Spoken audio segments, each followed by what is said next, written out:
আমি খুবই আনন্দিত এবং আমার কাছে খুবই ভালো লাগছে, কারণ এই পরশুরাম পাইলট স্কুল আমার একটা স্মৃতি এখানে আছে। আমি নিজেও ক্লাস 5 বৃত্তি পরীক্ষা এখানে অংশগ্রহণ করেছিলাম সরকারিভাবে এবং বৃত্তিও পেয়েছিলাম। তো আজকে আমার এই হল পরিদর্শনে এসে সেই কথাটাই মনে পড়ে গেল। আর হলের যেই পরিবেশ, যে তারা ছাত্রছাত্রীরা পরীক্ষা দিচ্ছে, পরিবেশটা অত্যন্ত সুন্দর এবং ভালোভাবে পরীক্ষা হচ্ছে বলে আমি যেটা দেখলাম।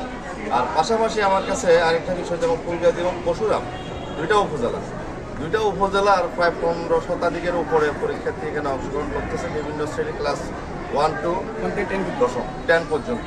তো সেই জন্য আসলে দুই উপজেলার ছাত্রদের জন্য যেমন একটা মিলন মেলা, শিক্ষকদের ভিতরে একটা মিলন মেলা, পাশাপাশি আমরা যারা রাজনৈতিক নেতৃবৃন্দ আছি এবং গার্ডিয়ানরা যারা আছে এবং হলের বাইরের পরিবেশও আমি যেটা দেখতে পেলাম, ছাত্রদের অভিভাবক মা বাবারা আসছেন, তাদের মধ্যেও যে একটা মিলন মেলা, এটা খুব সুন্দর পরিবেশ। তো আমি এই সুন্দর পরিবেশের জন্য আমি আবারও যারা উদ্যোক্তা, বিশেষ করে ছোট ভাই মহিউদ্দিন বা এই বর্ণমালা পাঠশালার সাথে যারাই জড়িত, যাদের উদ্যোগে আজকের এই আয়োজন, এই পরীক্ষা, আর এটা পরীক্ষা নিয়ন্ত্রণ করছে যারা নাকি ফল পরিচালনা করতেছেন, পরীক্ষা নিয়ন্ত্রণ করতেছেন, আমি সবাইকে আবারও ধন্যবাদ জানিয়ে পাশাপাশি অদূর ভবিষ্যতে আজকে এই বছরই বোধহয় প্রথম এই বৃত্তি পরীক্ষা চালু হয়েছে, আগামীতে জন্য একটা পরিধি আরও বৃদ্ধি করা যায় এবং সুন্দর পরিবেশে সামনে এইরকম প্রতিযোগিতামূলক পরীক্ষাগুলো যাতে আরও বেশি বেশি পরীক্ষা হয়। সেই আলোকিত পরশুরাম বৃত্তি পরীক্ষা 2024 সে আজকে এই পরীক্ষার দিনে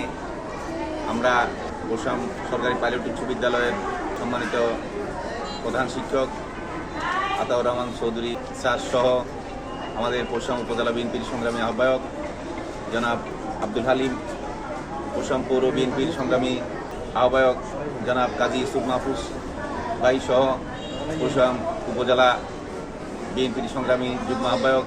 আজকে যে বৃত্তি পরীক্ষা, এখানে আমরা বিভিন্ন বিদ্যালয়ের প্রধান শিক্ষক, আমাদের রাজনৈতিক নেতৃবৃন্দ এবং শিক্ষানুরাগী ব্যক্তিত্বদের নিয়ে আমরা বিভিন্ন পরীক্ষার হলগুলো ঘুরে দেখেছি। আমাদের কাছে পরীক্ষার ভিতরের পরিবেশটা খুব নিরিবিলি মনে হয়েছে এবং ছেলেমেয়েরা খুব যথেষ্ট উৎসাহ উদ্দীপনার মধ্য দিয়ে তাদের প্রশ্নপত্রের উত্তর লিখতেছে। আমি মনে করি এই বৃত্তিটা ছেলেদের পরশুরাম ফুলগাজী উপজেলার শিক্ষার্থীদের মাঝে একটা আলোড়ন সৃষ্টি করেছে। প্রথম বৎসরে এত বেশি উপস্থিতি, এটা ধারণা করা বাহিরে। আমরা মনে করি তার এই বৃত্তিটা ছেলেদের মধ্যে লেখাপড়ার একটা সুষ্ঠু সুন্দর পরিবেশ তৈরি করবে।